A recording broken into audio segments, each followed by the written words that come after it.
Alexander the Great was known for his brilliant military strategies that played a significant role in his conquests. Some of his most used strategies include the hammer and anvil strategy. Alexander's forces would be divided into two main groups. The larger group, often composed of infantry, would act as the anvil. Their role was to engage the enemy's center or hold their attention, preventing them from realizing the impending threat from the other side. The smaller but highly mobile force, often consisting of cavalry or elite troops, represented the hammer. This force would remain hidden from the enemy's view or stationed on a flank. Once the enemy's center was fully engaged or distracted by the anvil, Alexander would unleash the hammer for a sudden and powerful attack. The hammer force's sudden appearance on the battlefield would create shock and chaos among the enemy ranks.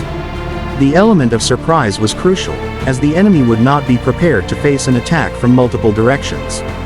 This surprise factor often caused panic and disarray, allowing Alexander's hammer to quickly penetrate the enemy lines. As the hammer force advanced, the enemy's options would become limited. If they tried to turn their focus to face the new threat, they risked exposing their flanks to the anvil. If they held their ground against the anvil, the hammer could strike their rear, leading to encirclement. This forced the enemy to make difficult decisions in the heat of battle. Once the enemy was sufficiently weakened, confused, and divided, Alexander would give the signal for both the anvil and hammer forces to close in on the enemy from multiple sides. The encirclement would make coordinated resistance nearly impossible, leading to a rout. The enemy would often break ranks and flee the battlefield, sealing their defeat. The hammer and anvil strategy had a strong psychological impact on the enemy. The fear of being surrounded and attacked from all sides could demoralize their troops and disrupt their formation. This psychological advantage further amplified the success of the strategy. The phalanx and cavalry combination strategy. The core of Alexander's infantry tactics was the Macedonian phalanx. This formation consisted of heavily armed soldiers called hoplites who stood shoulder to shoulder, holding long spears known as sarissas and large shields. The phalanx provided a solid defensive front that was difficult for enemies to break through. The phalanx's primary role was to hold its ground and absorb enemy attacks. Its tightly packed formation made it resilient against frontal assaults and cavalry charges. The overlapping shields created a wall effect, further enhancing its defensive capabilities. Alexander's cavalry units, particularly the elite companion cavalry, were known for their exceptional speed, maneuverability, and shock tactics. These cavalry forces were used to exploit gaps in the enemy's formation and create disruptions in their ranks. As the phalanx engaged the enemy's front, Alexander's cavalry would exploit weak points or vulnerable flanks in the enemy's line.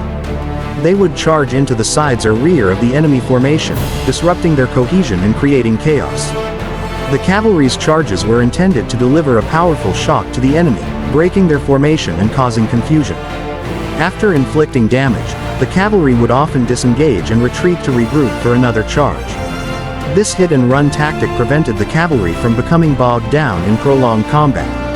By combining the steadfast defense of the phalanx with the mobility and shock tactics of the cavalry, Alexander created a dynamic and flexible force that could adapt to various battle scenarios.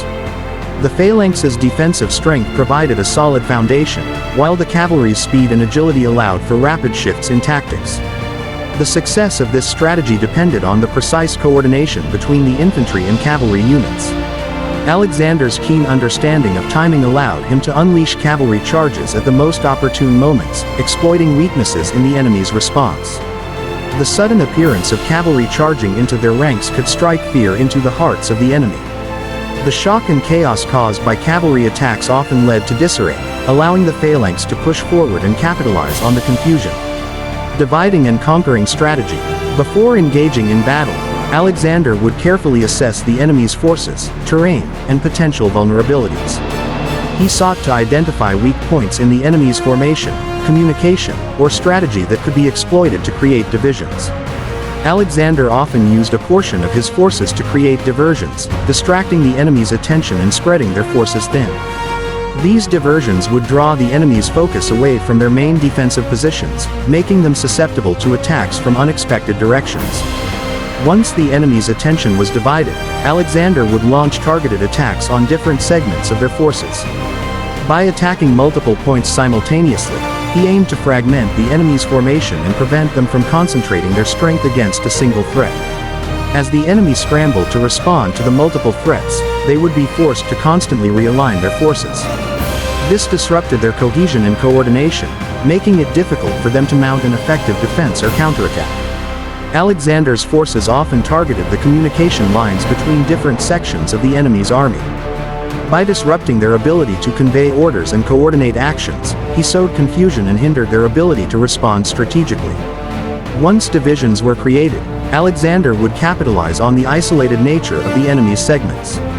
His forces would attack these isolated units, overwhelming them before they could receive reinforcements or regroup with the main body of the enemy. The quick succession of attacks on multiple fronts often generated a sense of momentum for Alexander's forces. Meanwhile, the enemy, facing unexpected challenges from different directions, could become disoriented and prone to panic. The success of this strategy hinged on precise coordination and timing. Alexander's ability to orchestrate multiple attacks while maintaining communication and control was a testament to his strategic brilliance. The constant pressure of being attacked on multiple fronts created psychological stress for the enemy. The fear of being surrounded and overwhelmed could lead to mistakes, hesitation, and ultimately, defeat. This strategy allowed Alexander to adapt to changing circumstances on the battlefield. He could pivot his focus from one target to another based on the enemy's responses and movements.